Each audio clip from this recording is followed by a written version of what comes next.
Okay, ఇంకా ఎవరైనా చెప్పండి.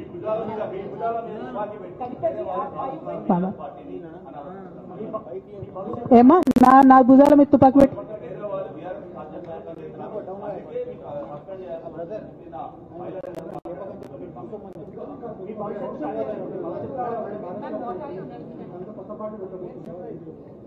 Okay. I got your question. Rahul G,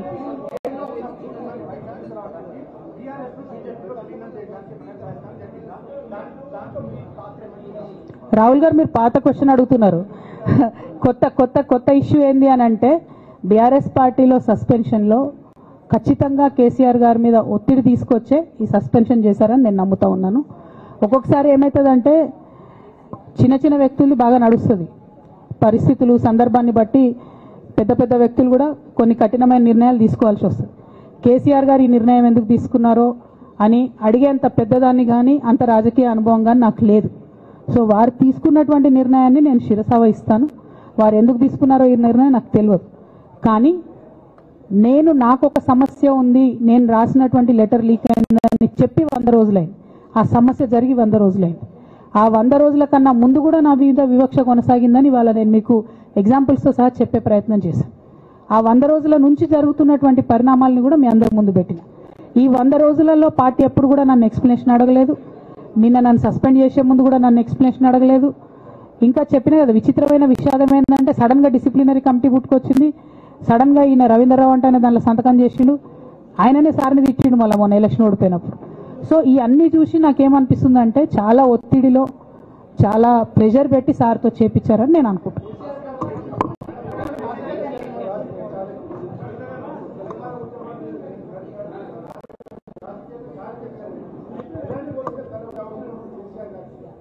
right, I got your question, ma'am. I got your question.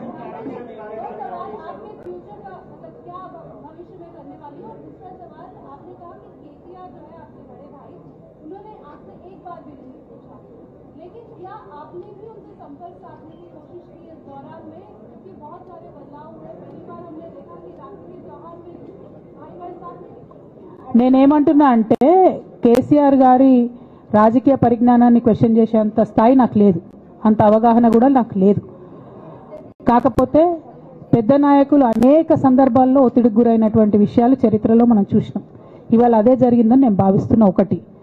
2, నేను ఈ లేఖ అనేటటువంటిది రిలీజ్ అయిన తర్వాత ఎప్పుడు కేసీఆర్ గారికి కొంచెం ఇబ్బంది జరిగినా, అది కాళేశ్వరం కమిషన్కి వారి పిలుపుకొచ్చినా, 2 సార్లు వారు యశోద హాస్పిటల్కి వచ్చినా, నా చిన్న కొడుకు అమెరికాకి తీసుకెళ్లే సందర్భమైనా నేనే వారి దగ్గర పోయినా. నాకేం బేషనే ఉంటుంది, ఆయన మా నాన్న కదా.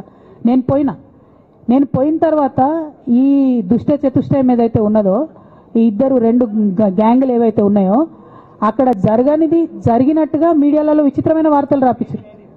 ఎంత ఘోరం అంటే నేను నా కొడుకుని తీసుకపోతే నన్ను గన్మెన్లు రాలేదట. జరుగుతుంది అని ఎక్కడన్నట్ల. ఇటువంటివన్నీ మెయిన్ స్ట్రీమ్ పత్రికలు రాస్తాయి. మరి విచిత్రం నాకు అర్థం కాదు.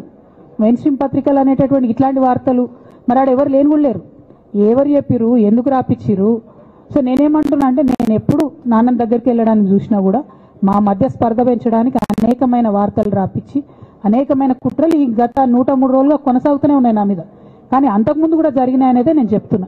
అందులో భాగంగానే రాఖీ రోజు కూడా ఒక 24 గంటల ముందే నేను అన్నకు కూడా మెసేజ్ పంపిన. అన్న రేపు రాఖీ ఉంది, నేను వచ్చి కడతాను, మీడియా లేకుండా వచ్చి కడతాననే మెసేజ్ పంపిన. బట్ అన్న బిజీగా ఉండే ఎక్కడికో వెళ్ళిండ్రు, నేను అర్థం చేసుకున్నాను, అందుకే వెళ్ళి రాఖీ కట్టలేకపోయినాను. సో నేను నా వైపు నుంచి ఎక్కడ కూడా కమ్యూనికేషన్ చేయడానికి ప్రయత్నంలో లోపం జరగలేదు. అటువైపు నుండి కమ్యూనికేషన్ రాలేదు. నేను చెప్పాలనుకున్నవి నేను ఎత్తుకున్న ప్రజా సమస్యలు ఈ 103 రోజులలో మీ ముందున్నాయి, అవి చేస్తూనే ఉన్నా. ఇక భవిష్యత్తుకు సంబంధించినటువంటి విషయం నేనేం ఆలోచించలేదు. ఎందుకోసం అంటే నిన్న నోటీస్ రావడం అనేటటువంటిది డెఫినెట్గా నేను కొంచెం బాగా బాధపడ్డా.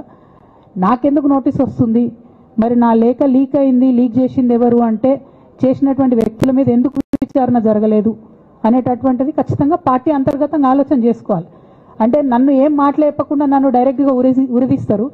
నేను ఎవరి మీద అయితే కంప్లైంట్ చేసినో కనీసం వాళ్ళను అడిగినరా, అడగలేదా, చర్యలు తీసుకున్నారా, తీసుకోలేదా, ఏమీ చెప్పకపోతే, ఆ మాత్రం అంతర్గత ప్రజాస్వామ్యం లేకపోతే బయట ప్రజలకు మనం ఏం చెప్తాం అన్నది నా ప్రశ్న.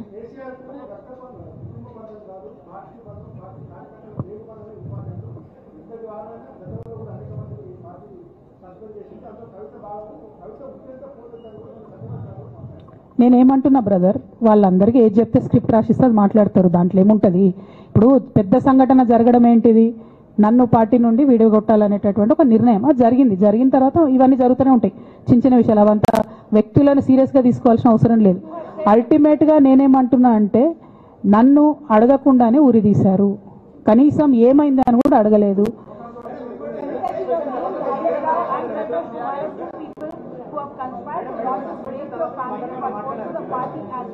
But this has also been portrayed as a succession battle that your father actually chose your brother as a political heir and that you want space in the political party as a leader, and that's the reason why you have started making this kind of reverse statement. Madam logo తీసాను madam. నేనేమంటున్నా అంటే నేనేమంటున్నా అంటే ఇప్పుడు ఈ నేను మాట్లాడే press meet చూస్తున్నటువంటి రాజకీయ నాయకులకు కావచ్చు, బీఆర్ఎస్ పార్టీకి సంబంధం లేని వ్యక్తులకు కావచ్చు, వాళ్ళకి ఇది ఒక ఎంటర్టైన్మెంట్, ఇది ఒక వార్త. కానీ నాకు నా లైఫ్, మా బీఆర్ఎస్ పార్టీ కార్యకర్తలకు వాళ్ళ లైఫ్. సో నేను చాలా తీవ్రమైనటువంటి బాధలో గంభీరంగా ఉండి మాట్లాడేటటువంటి ప్రయత్నం చేస్తున్నాను. నేనేమంటున్నా అంటే కుటుంబంలో జరిగినటువంటి అనేక అంశాలను నేను చెప్పను కూడా, ఎందుకంటే అది ప్రజలకు అనవసరం. అది నేను ఆ బాధను పంచుకుంటే మీరు తట్టుకోలేరు కూడా. నేను చాలా గట్టిదాన్ని, మొండిదాన్ని, దయ్యాన్ని కాబట్టి తట్టుకొని నిలబడ్డా. కానీ నా ప్లేస్లో వేరే వాళ్ళు ఉంటే తట్టుకోలేరు. సో కుటుంబంలో ఇంటర్నల్ విషయాలు నేను మాట్లాడతలేను, ఓన్లీ పొలిటికల్ ఇష్యూసే నేను మాట్లాడుతున్నా. పొలిటికల్గా నన్ను సైడ్ లైన్ చేసి, నన్ను సస్పెండ్ చేసి, పార్టీకి అనుక్షణం నష్టం చేస్తున్న ఆ ఇద్దరు వ్యక్తులను, వారి గుంపును, వారి ముఠాను పార్టీ ఎట్లా మోస్తుంది అనేటటువంటిది నా ప్రశ్న. సరే, నిన్న మొన్న ఆ గుంపుకు సంబంధించిన వ్యక్తులు అన్ని చోట్ల నా ఫ్లెక్సీలు చింపేసి నాకు దిష్టిబొమ్మలు, శవయాత్రలు ఎందెందో వేసిరట. ఈ ఉత్సాహం కేసీఆర్ గారి మీద సిబిఐ ఎంక్వైరీ చేస్తా అని రేవంత్ రెడ్డి గారు అన్నప్పుడు ఎక్కడ చచ్చిపోయింది ఆ ఉత్సాహం అని నేను అడుగుతా ఉన్నా. ఎందుకు చేయలే రేవంత్ రెడ్డి గారి దానాలు, దిష్టిబొమ్మలు ఎందుకు చేయలే? ఏం అండర్స్టాండింగ్ ఉంది మీకు? నా ప్రశ్న సింపుల్. నన్ను వ్యక్తిగతంగా ఏదో చేస్తారన్నది కాదు, నాకు నష్టం జరిగేదే లేదు. ఎందుకంటే ప్రజలు చూస్తున్నారు, ప్రజలు గమనిస్తున్నారు. తెలంగాణ ఆడబిడ్డలు తమ ఇంటి ఆడబిడ్డలుగా ఆదరించారు నన్ను. ఒక్కొక్కరు అడిగితే అర్థమవుతుంది, ఏం అర్థమవుతలే.